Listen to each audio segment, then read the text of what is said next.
rise and shine. Rise and shine, chop chop. Rise and shine. Rise and shine, it's a beautiful day. Rise and shine, rise and shine. Rise and shine. Rise and shine. You guys are nerds. This is exactly what the nerds want. Our name shall become legend, spoken in hushed tones by nerds across the galaxy. If you build it, nerds will come. Nerds must love this place. They think we're a bunch of nerds, and I'll tell you something, I think they're right. Let the nerds take over. Let the nerds take over. Shine nerds, grab your coffee, wipe the sleep from your eyes, and turn up the volume as we help kick off your day with Love Thy Nerd's official morning show here on YouTube and LTN Radio. I'm Radio Matt. I'm the Director of Content and Resources for Love Thy Nerd. And I'm Deidra, with one arm tied behind my back. I don't know what that means. Thank you for making us a part of your morning, every morning, now Monday through Friday. Let's get to our top story. Is Blue Beetle the best modern DC superhero movie? Oh. At Washington Post, David Bentoncourt's title is Reporter Focusing on Comic Book Culture. Like, that's his title. Saturday, he wrote that the Blue Beetle movie isn't just a good superhero movie. It's the best film from DC in its modern era. This past decade marked by their struggle to catch up to Marvel Studios. It says Blue Beetle has heart, Blue Beetle has soul. There's a feeling that those of us who love superhero cinema get when we know we've seen something special, and that feeling that compelled us to buy a ticket for a midnight screening back in the day. That feeling that makes you see a superhero flick 4 to 5 times in theaters because you want to see it again and can't wait for it to arrive on home video. I can't remember the last time I felt that way. I did go see, was it Spider-Man 2? Not Tobey Maguire's, but the new Spider-Man Far From Home? Far From Home. Uh-huh. I saw that at a midnight screening once, right? I think y'all had gone camping and I had gone to Lubbock. And I decided to stay the night so I could go to a midnight screening because I'd never been to one before. Did you stay the night or did you drive home? I stayed the night, but I slept in my car in the parking lot of the movie theater. At that point, it was like for 3 hours, and then I got up and drove home. It was a quick nap. But it was an experience, that's for sure. But anyway, Blue Beetle will leave you feeling that way when you walk out of the theater. It certainly made me feel that way.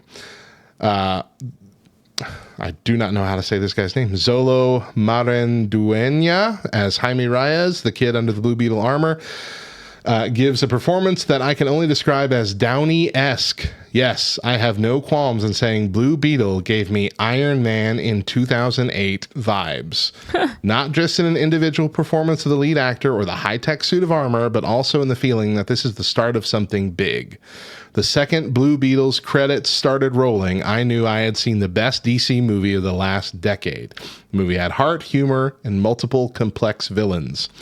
The DC movie has a 91% audience score and 75% critic score on Rotten Tomatoes, notes and analysis from Forbes. Says the DC movie is projected to make between $25 million and $32 million through Sunday, which was this past weekend. Variety reported through Deadline that puts it $25 million, making it DC's latest underperforming film as it struggles to compete with rival Marvel. By comparison, Marvel's Guardians of the Galaxy 3 pulled in $118.4 million its opening weekend in May, while Ant-Man and the Wasp: Quantumania grossed $106.2 million in its opening weekend in February. And Sony's Spider-Man Across the Spider-Verse garnered $120.7 million its first weekend. Warner Brothers has experienced underperformance with recent superhero films like Black Adam, Shazam! Fury of the Gods, and The Flash, writes Collider. Originally designed as a direct-to-streaming title, Blue Beetle now serves as the second-to-last installment of the bygone era of the DC Extended Universe, which will be rebooted under the supervision of James Gunn and Peter Safran with Superman Legacy in 2025. The current DCEU era will officially come to a close with Aquaman and the Lost Kingdom later this year, which has the largest overall connection with the series, while Blue Beetle was mostly a standalone story. The movie's opening is in the same range as Birds of Prey some years ago. That film is generally considered to have underperformed at the box office, finishing with less than 100 million domestically and just around 200 million worldwide. Barbie will take second place with an estimated 20 million this fifth weekend. Anyway, more about Barbie and all that. So we've yet to see the movie. And I don't really blame us for that because DC movies have been bit of a downer lately.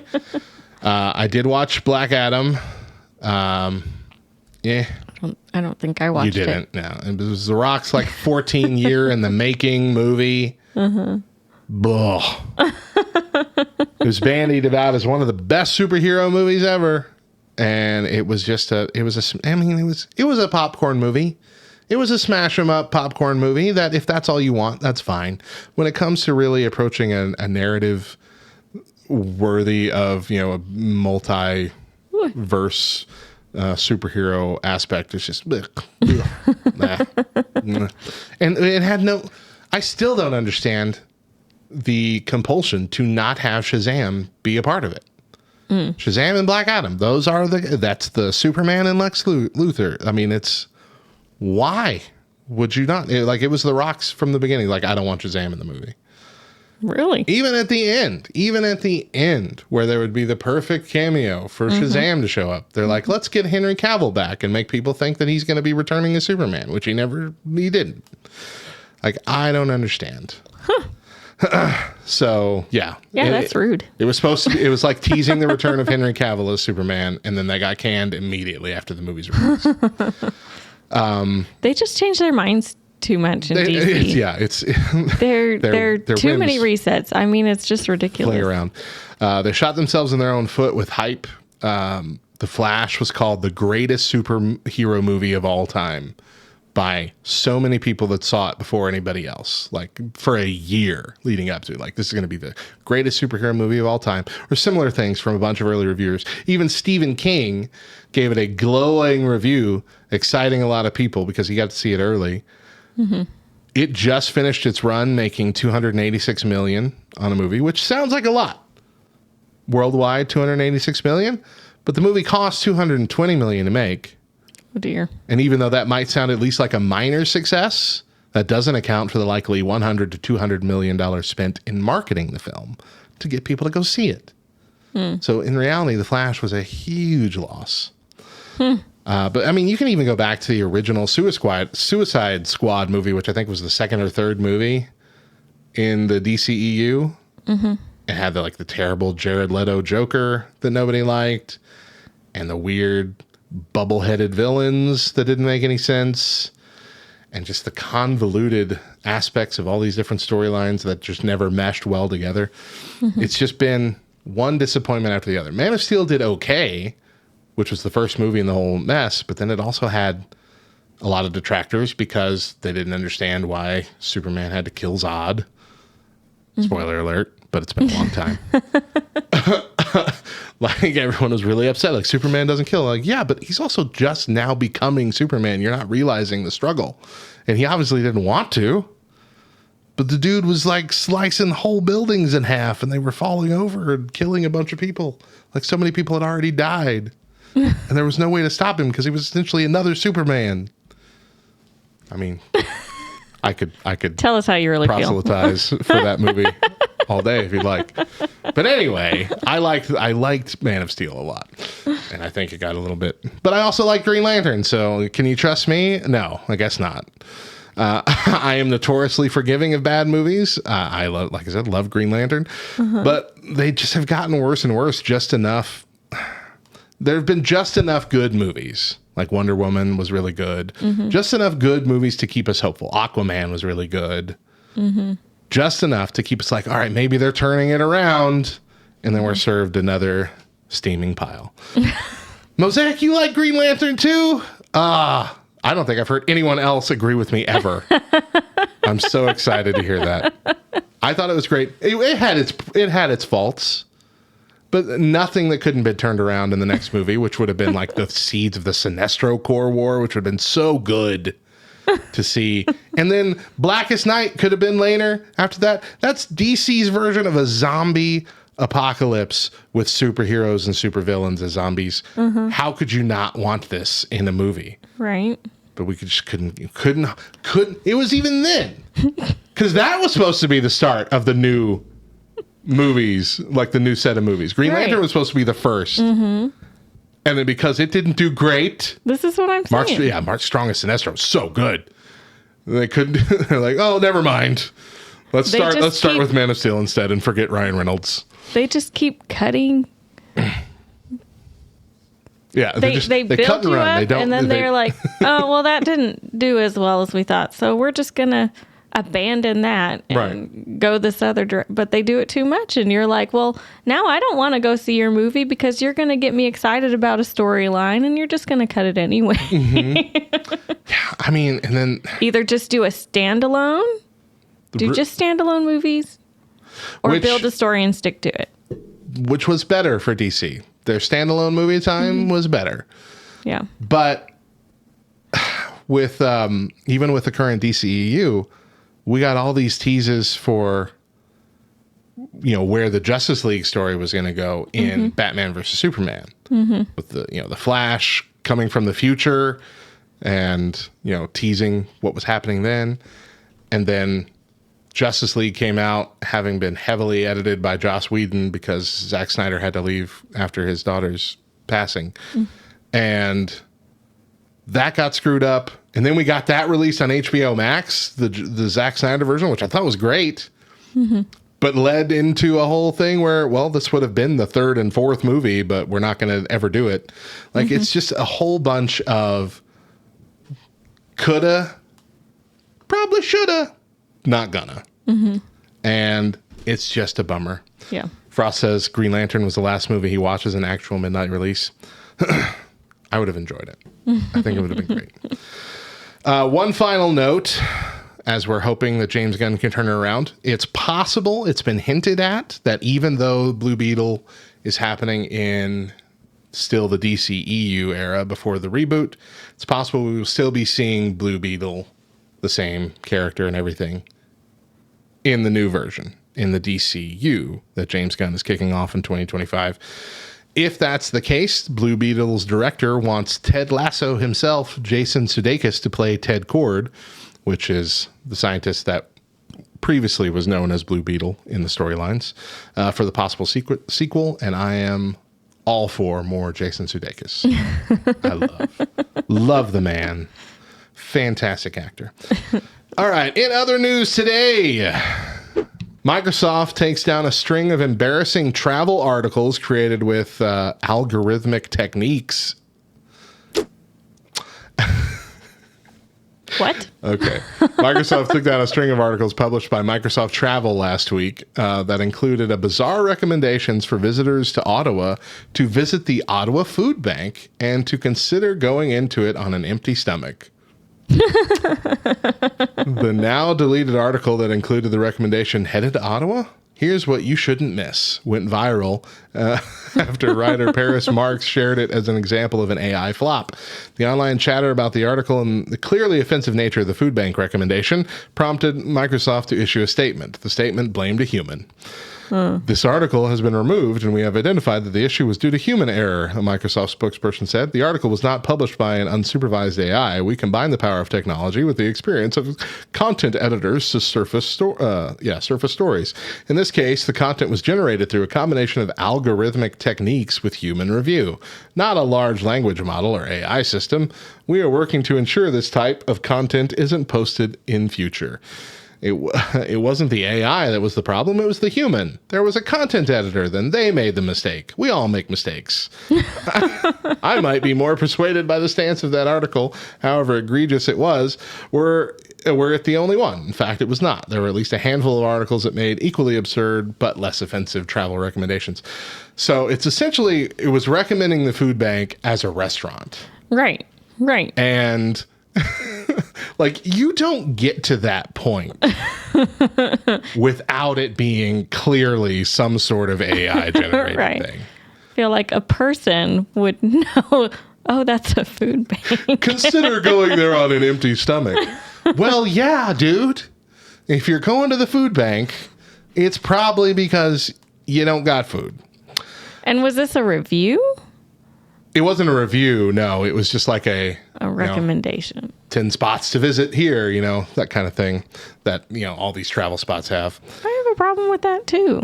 So it's not a person who's traveled to Ottawa and visited, right. But you're going to tell me the 10 best places to go. Right. I want that to be someone who's been there to all those places. Come on. I want a review.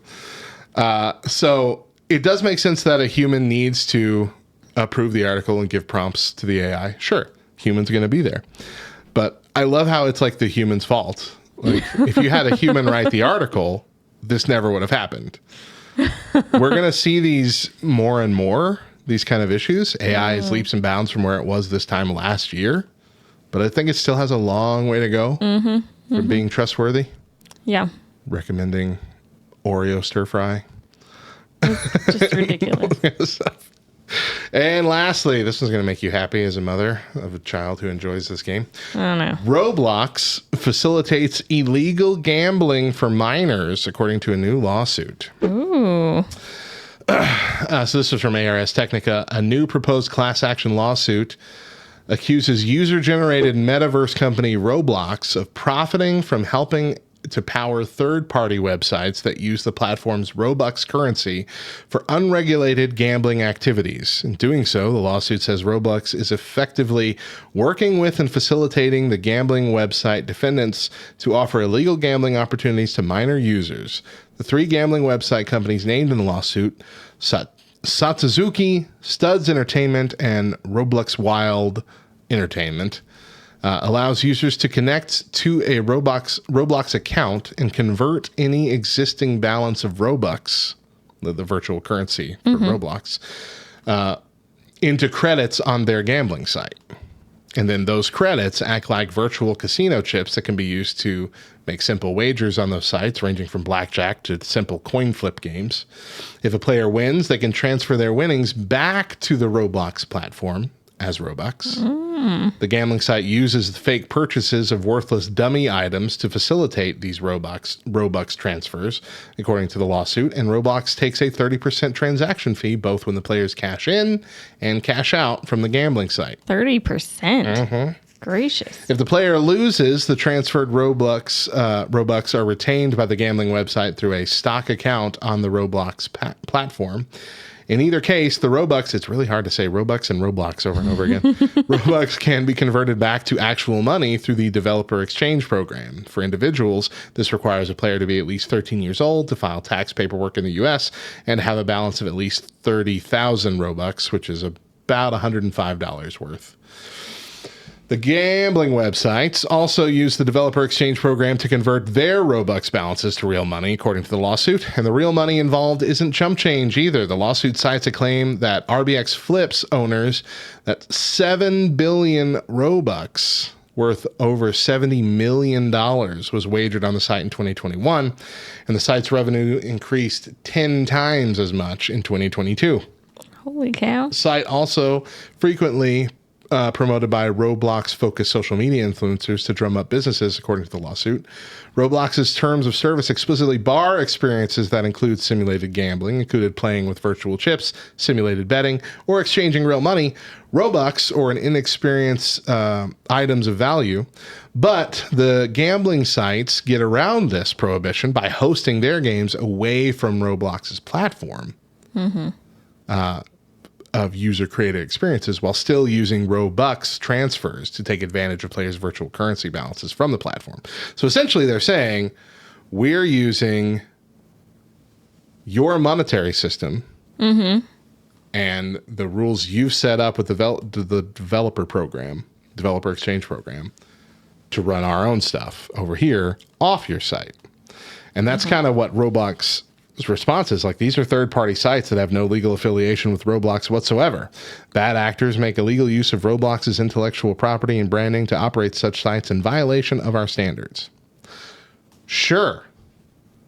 But it's not like you don't know who they are. why aren't you blocking right. the usage of this program for these sites once you find out who they are? Right. I just have a problem with Roblox altogether, and I do let my kids play it because apparently it's really fun. I've played a few games. They're right. Just the lack of parental control. There's nothing. There's a little. I mean, there's the age range you can put in there, but it's not perfect. No. It's not a perfect system. And it's just all over the place. Yeah, kids are already addicted to Roblox as well. Like, we know of a certain situation that I won't get into, but we've got people that we know whose kids are obviously addicted to the point of very bad habits. And it's correct that it would be hard to figure this out initially because gambling isn't happening on their system. Yeah. But again, like there's 3 listed here. Parents know what they are. I'm sure they've been reported. Yeah. I want to write down the names and ask our boys if they've played on any of these. Right. I don't think so, because it would require them to be on the internet, which they don't have, like the browser internet. Because this is what it's saying. It's like you can't get to it through Roblox. So you can't be in Roblox and go into that. Right. It just uses Roblox game as the system of monetary upload. So it's like connect your account here, just like, Facebook does in any other website. Sign in with Facebook. You're like, sign in with Roblox. Transfer your money here, and now you have it for this, and then we can send it back if you win. But I mean, what kind of person? No, they know it's targeted to children. Right. There's no. I mean, I'm sure there are some adults that play, but I mean, it's clearly Roblox level children that they're targeting to. Mm-hmm. How do you sleep at night? $70 million? Yeah. You were grifting kids? Yeah. How do you sleep at night? I don't get it. But yeah, Roblox, instead of just being like, hey, it's not our fault, just do something about it. Instead of just silently taking your 30% of $70 million. Right. Sheesh. Uh-huh. Sheesh. 30% coming and going. Mosaic says we used to play pencil break on the school bus for candy money.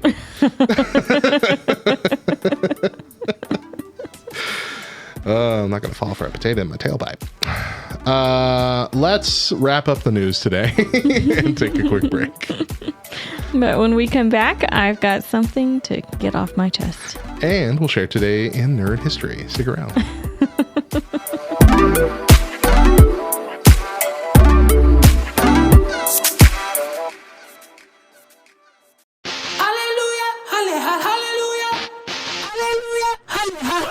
I'm on a mission, even wanna hit the runway.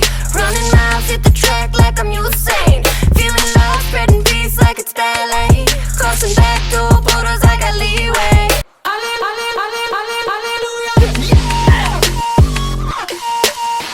Look. Hey man, did that?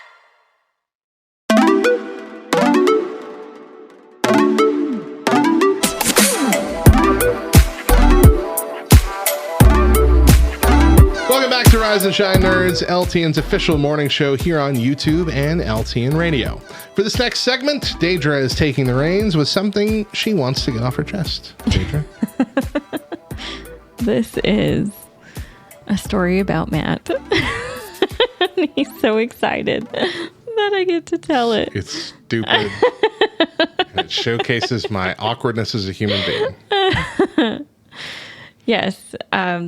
For all of you watching, you don't believe this about Matt, but he's socially awkward, and you don't believe it because he puts on this persona for you. You have my attention now. Yes. Have you ever done something embarrassing and you're like, man, I'm glad nobody saw that? Well, Matt thought he had gotten away with something that he did. Oh gosh. So I show up to work. You tell the story and then I'll tell the real story. Okay? Go ahead. I show up to work on Thursday, and I'm talking to my coworker. Her name's Kay, and she's an older lady. She's a grandma and stuff. And anyway, Matt doesn't see her a lot, so she asks me, "Was your husband at Albertsons?" And I was like, I really don't know. We went to church and, he goes to Albertsons a lot is exactly what I told her. And she's like, well, there was this man in the bakery and he was looking at the cookies and I thought, that's Matt. And so I went over to him and I said, to strike up a conversation, I said, those things are bad for you, right? And he had his little basket and he went, yep, and took the cookies and ran away.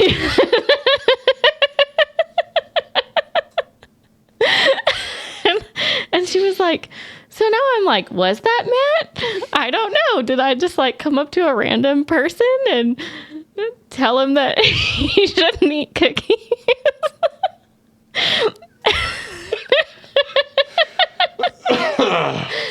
And so I text Matt, were you at Albertsons? And he goes, yes, ...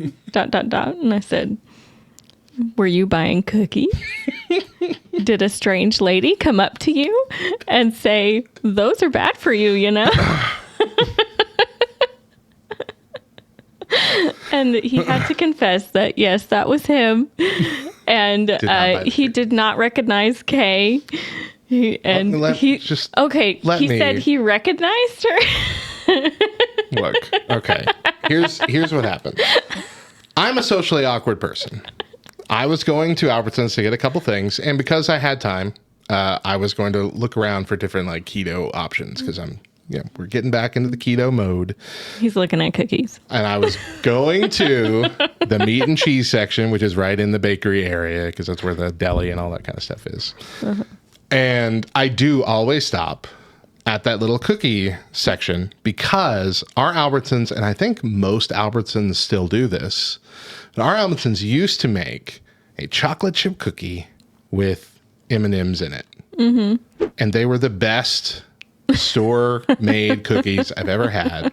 And very rarely they make a batch. And I think they make it by accident now. But very rarely they'll make it. Every other Albertsons I go to across this globe, they make these every day. And it makes me so mad that ours decided to stop. Because they're better than the normal chocolate chip cookies and they're better than the sugar cookies with M&Ms. It's really good. I always go over there and look to see, do they maybe have it? And they don't.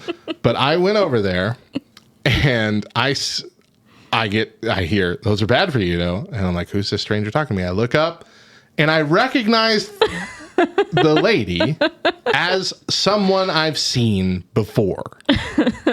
I don't recognize who she is. Mm-hmm. Mm-hmm. And I wasn't terrified of her commenting. I was terrified of her continuing to talk to me. Because I don't know who you are, lady.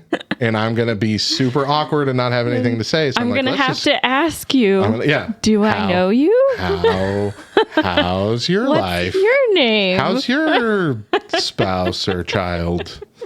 And so to avoid all that, I just left. I had cookies in my hand and I just left. Panic set in. So I walked to the candy aisle because I have a bunch of the Chalk Zero stuff. And I'm looking at that. I'm like, I'm just going to sit here until I'm sure she's out of the bakery. I'll go put the cookies back. And then I'm like, nah, I'm not even going to risk it. And I just shoved the cookies on a shelf. And then immediately left the store. I never looked back for what I was looking for or anything. I'm just like, I'm going to buy the one thing I have and leave. I thought that this was someone who maybe once attended our church. Yeah, he didn't think he would have to tell me at all about this event. That's what she's saying that I got away with. Is I thought I could just be awkward and not have to worry about it. And I told her Nobody will know. I'm awkward far more often than you're aware of, but it never comes up. But yeah, I didn't recognize until she asked me where you get Albertsons. I'm like, that was Kay. That was her coworker. I see her maybe twice a year. And that's something I see. Someone I see 5 times a day, 5 times a week. Yeah. So anyway, that was fun. That was a fun. I immediately told him that this was my segment. This was going to be my segment. So yay. I did warn him. Mm-hmm. New segment, Matt's Socially Awkward Life. Yes. Matt's Socially Awkward Life. Socially Awkward Life. Let's wrap things up with Today in Nerd History.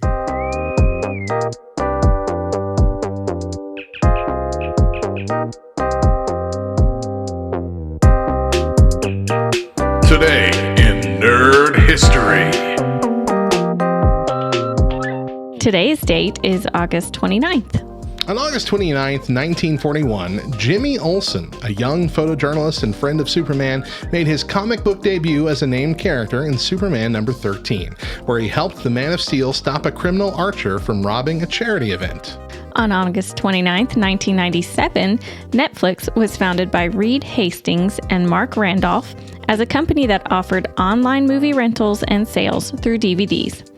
The company later introduced a subscription service that allowed customers to rent unlimited DVDs for a monthly fee. Netflix has since become a pioneer in streaming media and original content production.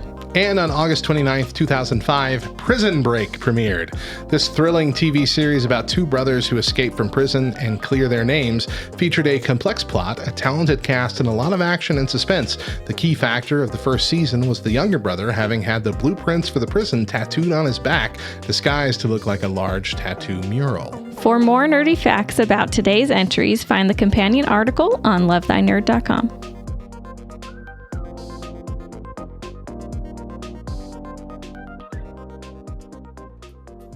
We hope you have a fantastic day, and we thank you for making Rise and Shine Nerds a part of it. Catch us every weekday morning at 10 a.m. Eastern on YouTube or 8 a.m. and 10 a.m. on LTN Radio. You can also subscribe to the show on your favorite podcast app or through the Love Thy Nerds YouTube channel so you can catch up on any episodes you missed. And tell us what you think of the show via our socials at Rise and Shine LTN on Facebook and Twitter. Once again, I'm Radio Matt. I'm Deidra. And as always, a reminder, Jesus loves you, nerds.